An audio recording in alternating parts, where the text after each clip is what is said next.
It's finally happened. A new year, and Tesla's finally brought the Highland refresh to the Model 3 sedan. And while that's great news, if you're in the market for a new Tesla, Tesla's just lowered their ranges because it was overinflated to begin with. And most of you guys know, and most Tesla owners know, that it's nearly impossible to get the advertised range on a Tesla.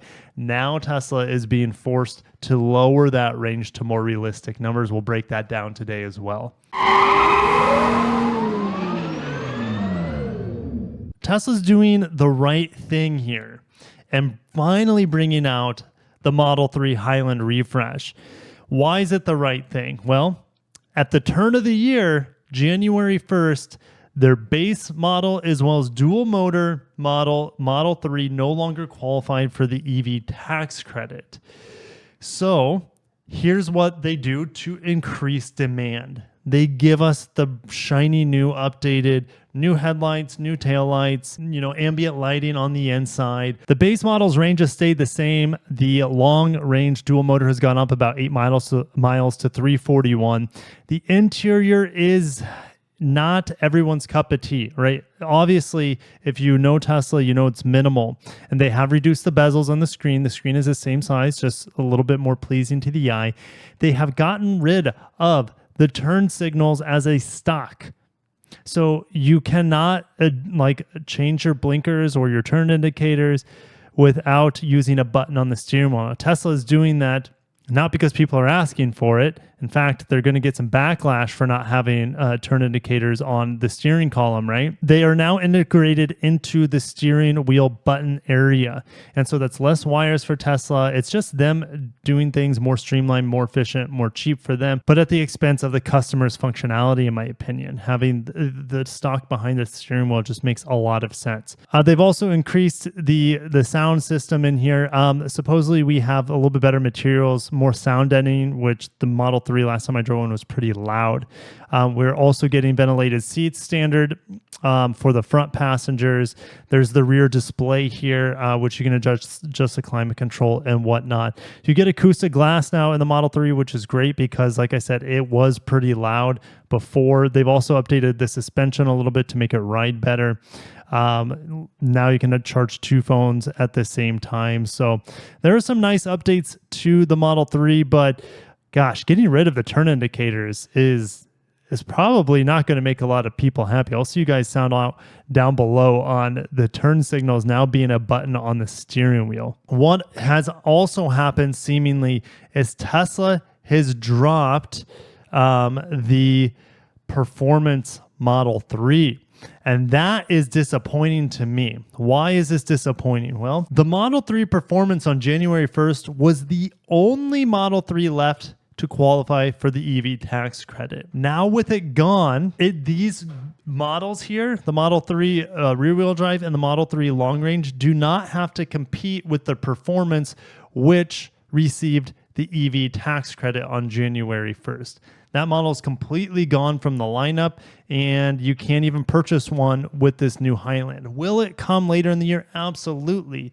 It will come later in the year. Tesla's so good at marketing. They're doing this perfectly because once the Model 3 Performance goes on sale, these have already been snapped up, the base and the rear-wheel drive and the dual motor. They've already been snapped up by people waiting for this refresh. And then you come out with the Performance later in the year, hopefully, to drive more demand. And hopefully that still qualifies for the EV tax credit as well. We have 341 miles of range on the long range dual motor, and the base model gets 272 miles of range. Now, I think earlier I had probable savings up, but the actual price of these models are right here, the purchase price. And 272 miles, I honestly would be going for the long range here, get more performance, get all-wheel drive, spend, $7,000 more, and you're not going to get the EV tax credit on either, unless this is the caveat. If you lease it, I'm not putting any money down here. I want to see, is it not going to let me? There we go. No money down. Let's put $0. Annual miles, 10,000. Include taxes and fees, of course. If are we able to get that EV tax credit built in here? It doesn't look like it. That doesn't mean you wouldn't be able to bake it in. I'm almost positive you'd be able to bake it in if you qualify for the EV tax credit. Remember, you have to make a certain amount of money. You have to make quite a bit of money to owe the government $7,500 in federal taxes every year, but you also can't make too much money because then I think you're too wealthy and you wouldn't qualify. So just EV tax credit is a mess. But what is happening in the background? Tesla is lowering their range estimates as U.S. regulators tighten vehicle test rules. Tesla's recently lowered the range estimates for variants of the Model X, S, Y, and 3 models, and Tesla's website now estimates the range of a Model Y long range at 310 miles, while the government's fuel economy site maintained by the EPA still lists the same vehicle's range at 330 miles. So let's go back here.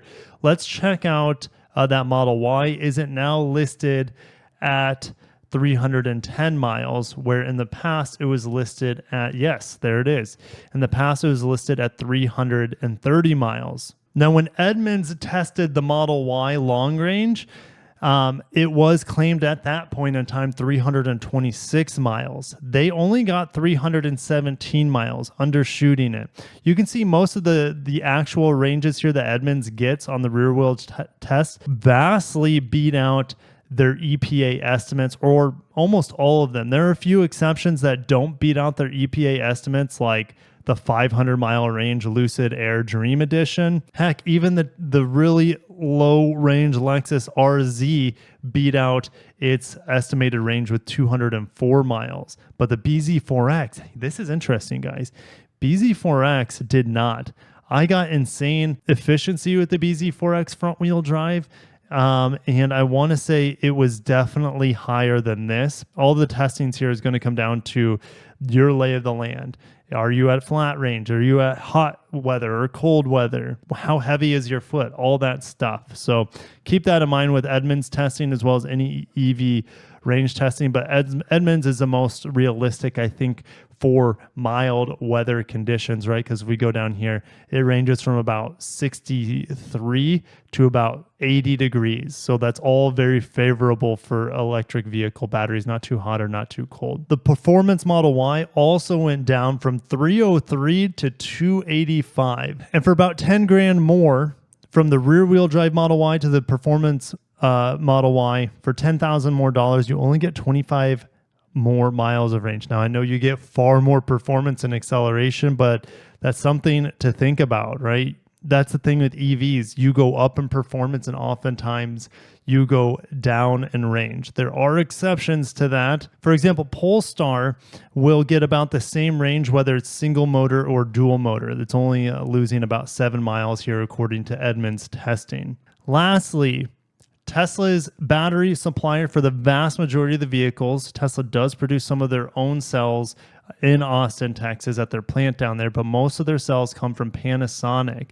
And Panasonic says Tesla's battery demand is stable, but with the impending US election, if the party changes, Panasonic does not want to go into the later half of the 2020s overproducing batteries. So essentially what this is summing up right now is that they want more customers, obviously, than just Tesla. They do provide battery packs to Toyota, but Toyota has joint ventures with Panasonic. It's like its own company, if you want to think of it that way. And so that Panasonic Toyota battery plant is essentially the North Carolina manufacturing battery plant that's coming online for Toyota in 2025. But outside of those two major suppliers, Panasonic wants more companies before they start building more plants. They have a plant coming online in Kansas in 2025, 2026, but they want to get to 200 gigawatt hours in the United States for annual production capacity, and they would need a third plant for that. The problem is they can't lock down at this point in time more buyers.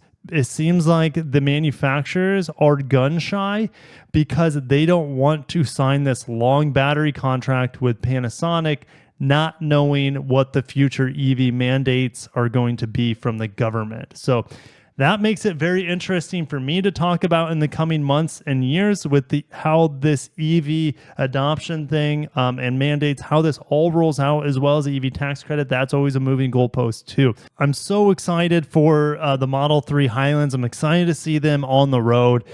They look great in a video. They look so much sportier. They definitely look more modern. They look like a vehicle that is up to date now on the outside. And I can't wait for the Model Y to get a refresh, hopefully this year as well. There have been some small efficiency improvements to the Model 3 here, 341 miles of range. I wonder if that's going to be adjusted as well after the Model Y's range has been knocked down a little bit by the EPA. Time will tell, but 341 miles of range here looks pretty good. So stay tuned. I'll update you guys on more Tesla stuff throughout the year, whether it's Cybertruck, more trim levels of the Cybertruck coming out, or if it's the Model Y getting that much needed refresh. I'll catch you guys in the next one. Have a great day and peace.